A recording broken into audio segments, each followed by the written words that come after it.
आप अगर चोर नहीं हो तो करो ना एफआईआर। अरे डालो राहुल गांधी को जेल में, आप सही हो तो। अगर आप छुप रहे हो तो आप चोर हो। एक हफ्ते के अंदर हलफनामा दो वरना देश से माफी मांगो। ये किसने कहा? कहा ना उसने स्पष्ट कर दिया ना। अब देश में जो देश की संपत्ति को चोरी करेगा उसको देश भी छोड़ना पड़ेगा और देश में कहीं कोई जगह नहीं है। सही बात है। देश देख रहा है ना, एफआईआर हो रही है उन पे हो रहा है एफआईआर। इनको सब मालूम है, इनको सब मालूम है। मोदी जी सोए हुए होंगे। 55 साल कहाँ घर में घुसे थे तब मखाना नजर नहीं आता। आज मखाना बोर्ड बना के दिया तो एनडीए ने दिया। क्या बात करते ये चोरों के समर्थन करने वाले से मैं बात करूं? मैं बलात्कारियों का समर्थन करने वाले से बात करूं? पप्पू की कितना भी चप्पल चाट लो, कुछ नहीं होने वाला अब इस देश में। मध्य प्रदेश जीत गया, महाराष्ट्र जीत गया, राजस्थान जीत गया, ईवीएम चोर है। कि अगर बिहार में चुनाव अगर निष्पक्ष हो गया तो बीजेपी की सरकार वहां गिरेगी। और सुनो, आप जो कह रहे हो ना कि उसके बाद बदनाम कौन होगा, बदनाम उस समय हम ईवीएम को नहीं करेंगे और हम उस समय चुनाव आयोग को इसलिए भी नहीं करेंगे क्योंकि ये जंग ही इसी चीज के लिए हो रहा है कि चोर को चोरी करने से रोका जाए। ये झूठ है। दोस्तों, जब से राहुल गांधी जी ने वोट चोरी का खुलासा किया है तब से सोशल मीडिया पर वोट चोरी को लेकर बात हो रही है। हर कोई जानना चाहता है क्या सच में चुनाव आयोग वोट चोरी कर रहा है। जी हां, आज इस वीडियो के अंदर मैं आपको बताने जा रहा हूं क्या सच में वोट चोरी हो रहे हैं और जनता की क्या राय है इस बारे में, वो आप इस वीडियो के अंदर देखोगे। दोस्तों, जैसे कि आप सबको अच्छे से पता है, राहुल गांधी जी और तेजस्वी यादव बिहार चुनाव में लगे हैं और वहां पर एक नारा बहुत ज्यादा गूंज रहा है, वोट चोर गद्दी चोर। हर किसी के जुबान पर यही नारा है। मोदी जी के खिलाफ उन्होंने अभियान शुरू कर दिया है और बीजेपी पार्टी को ये वोट चोर गद्दी चोर का नारा लगाकर चिढ़ा रहे हैं। जी हाँ दोस्तों, ये बात बिल्कुल सही है कि बिहार के अंदर राहुल गांधी जी की इतनी ज्यादा हवा चल रही है, इतनी ज्यादा लोग चर्चा कर रहे हैं कि हर कोई कांग्रेस पार्टी को देखना चाहता है बिहार के अंदर। जी हाँ, आज मैं आपको जो वीडियो दिखाने जा रहा हूं वो वीडियो देखकर आपको सारी हकीकत पता चलेगी कि बिहार के लोगों का कैसा मूड है और किसको वो वोट करेंगे और बिहार में जो मुद्दा है वोट चोरी का वो कहां तक पहुंचा। मगर दोस्तों, ये वीडियो दिखाने से पहले मेरी आपसे गुजारिश है, आज का मेरा ये वीडियो पूरा एंड तक जरूर देखना और अगर आप मेरे चैनल पर नहीं आए हो चैनल को जरूर सब्सक्राइब करना, साथ में इस वीडियो को ज्यादा लोगों में शेयर जरूर करना। चलिए दोस्तों, पहले आप ये वीडियो देखिए फिर आकर मैं आपसे बात करता हूँ।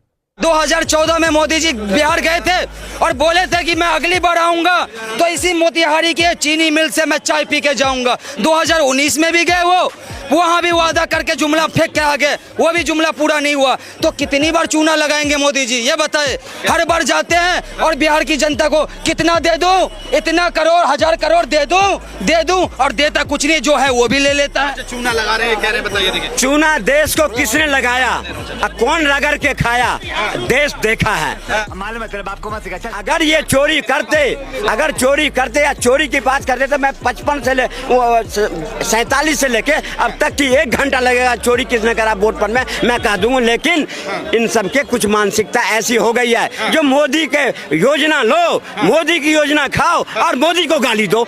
सबके सब चोर हैं साले। कह रहे हैं कि अपने वोटरों को उल्टा सीधा कह रहे हैं। राहुल गांधी, तेजस्वी यादव जो पहले कभी 49 पे हुआ करते थे वो 99 पे आ गए हैं। तो जिन लोगों ने उनको वोट दबाया है उसको चोर समझोगे, उनको चोर बता रहे हैं राहुल गांधी। ये कह रहे हैं। अरे मैं कह तो दिया ना कि आप पे इल्जाम मैंने लगाया कि आपने चोरी किया है। आप अगर चोर नहीं हो तो करो ना एफआईआर। अरे डालो राहुल गांधी को जेल में, आप सही हो तो। अगर आप छुप रहे हो तो आप चोर हो। सही पकड़े हैं। या तो एक्सेप्ट करो कि चोर हो या फिर राहुल गांधी को जेल में डालो। मैं बोल रहा हूँ इस चीज को। चुनाव आयोग का दिया ना, एक हफ्ते के अंदर हलफनामा दो वरना देश से माफी मांगो। ये किसने कहा? कहा ना उसने स्पष्ट कर दिया ना। अब देश में जो देश की संपत्ति को चोरी करेगा उसको देश भी छोड़ना पड़ेगा और देश में कहीं कोई जगह नहीं है। अरे शनिवार को 7 दिन हो गए, कितने हैं? शनिवार को 7 दिन हो गए, आज हम मंगलवार में खड़े। देश देख रहा है ना, एफआईआर हो रही है उन पे हो रहा है एफआईआर। इनको सब मालूम है, इनको सब मालूम है। मोदी जी सोए हुए होंगे। तेजस्वी यादव पे एफआईआर हुई है, महाराष्ट्र में हुई है, महाराष्ट्र में हुई, बिहार में, यूपी में हुई है उनके ऊपर। बिहार में हुई, बिहार में डरेंगे नहीं हम। बिल्कुल नहीं डरेंगे। विपक्ष क्यों डरेगा भाई? अरे वो है तो डरेगा कैसे? हाँ? भागेगा? चोर, अरे तो भाग कौन रहा है ये तो देखो, भाग कौन रहा है? आज अरे वो उनके विपक्ष, यात्रा में पहली बार लोग विपक्ष नहीं जो है जाते, सत्ता तो को नाक में कर्नाटक से दम करके बस भर बैठे ले हुए जाया हैं। जाता है। बात कर रहे हो गाजीपुर तुम? से लोग जाते हैं, जहाँ जहाँ इनके बिरादरी के लोग हैं वहाँ से बस भर के बार बार हमारी कम्युनिटी को टारगेट कर रहे हैं। इन्होंने अभी इससे पहले बोला था कि एक क्या बोलते हैं जो लाभ है, सबसे ज्यादा लाभ एक समुदाय के लोग लेते हैं और वही गाली देते हैं। मैं बता दूं कि इस देश में मुसलमानों की संख्या 15 से 20% है। सबसे ज्यादा लाभ हम कैसे ले सकते हैं? आज भी तुम 80% हो तो ज्यादा लाभ तुम ही लोग लेते हो। मैथमेटिक्स कमजोर है, वो अलग चीज है तुम लोगों का। 80% ले रहा है तो मोदी कर रहा है, और तुम अगर 15-20% लेकर भी मोदी को गाली देते हो, ये तुम्हारी मानसिकता है। मतलब जितने विपक्ष में हिंदू है वो हिंदू नहीं है। वो अगर मोदी नहीं कर रहे तो वो इनके अगेंस्ट हो गए तो वो हिंदू नहीं है।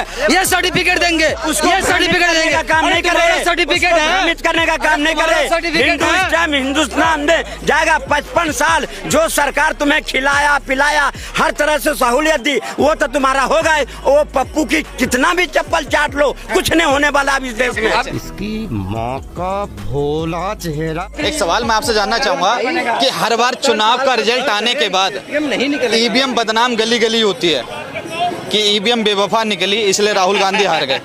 इस बार चुनाव आयोग बेवफा निकलेगा या ईवीएम बेवफा निकलेगी? तो कह तो रहा हूँ कि अगर बिहार में चुनाव अगर निष्पक्ष हो गया तो बीजेपी की सरकार वहां गिरेगी। और सुनो, आप जो कह रहे हो ना कि उसके बाद बदनाम कौन होगा, बदनाम उस समय हम ईवीएम को नहीं करेंगे और हम उस समय चुनाव आयोग को इसलिए भी नहीं करेंगे क्योंकि ये जंग ही इसी चीज के लिए हो रहा है कि चोर को चोरी करने से रोका जाए। बात तो सही है। अगर हम वहाँ कामयाब हो गए तो हम मान जाएंगे कि चोरों से हमने अपने वोट को बचा लिया। और ये अगर चोरी करने में कामयाब हो गए तो ये फिर हमारे जो विपक्ष के नेता हैं उनको ये रोकेंगे और रोकने में लगे हुए हैं। और ये हर चीज आप कह रहे हैं ना कि ये छल बल सारी ताकत लगाएंगे। बिहार के चुनाव को जीतने के लिए बीजेपी पार्टी ये छल बल सारा जोर लगा देगी, ये याद रखना। अरे ये लोग बात करेंगे जो अमित शाह जी क्या बोलते थे, नीतीश कुमार नाक रगड़ के भी मर जाएंगे, हम अपनी पार्टी में उनको नहीं आने देंगे। कैसे ले लिया जे? तुम चुल्लू भर पानी में जाके डूब के आ जाओ। 55 साल कहाँ घर में घुसे थे, तब मखाना नजर नहीं आता। आज मखाना बोर्ड बना कर दिया तो एनडीए ने दिया। क्या बात करते ये चोरों के समर्थन करने वाले से मैं बात करूं? 28 रुपए क्विंटल ले रहे हैं। आज मैं बलात्कारियों का समर्थन करने वाले से बात करूं? 99 सीट आ गई तो ईवीएम सही है, हिमाचल जीत गई ईवीएम सही है, कर्नाटक जीत गई ईवीएम सही है, तेलंगाना जीत गई कांग्रेस ईवीएम सही है। और जैसे मध्य प्रदेश जीत गया, महाराष्ट्र जीत गया, राजस्थान जीत गया, ईवीएम चोर है। तुम समझ नहीं रहे हो।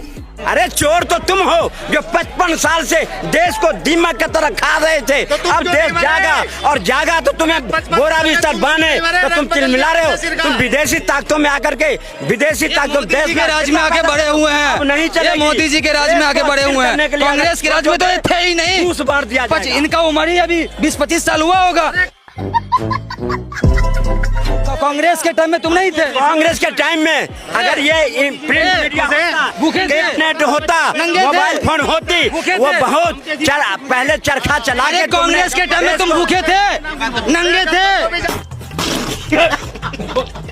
55 साल तू खाया, हाँ, इसलिए चिल्ला रहा है। अब नहीं चलेगी, अब मिट्टी में मिला दिया जाएगा अगर बदमाशी करोगे। ये हमें कह रहे हैं 55 साल तक हमने खाया, जबकि मेरी उम्र 24 साल हुई है। जिनका उम्र 60 साल हो गया ये 55 साल से भूखे हैं। भाई भूखे रह के कैसे रह लिए यार? मतलब 55 साल भूखे नहीं रहे, अपने बोबल से कमाए और हमारे टैक्स के पैसों से तुम्हें पाले। चल झूठा।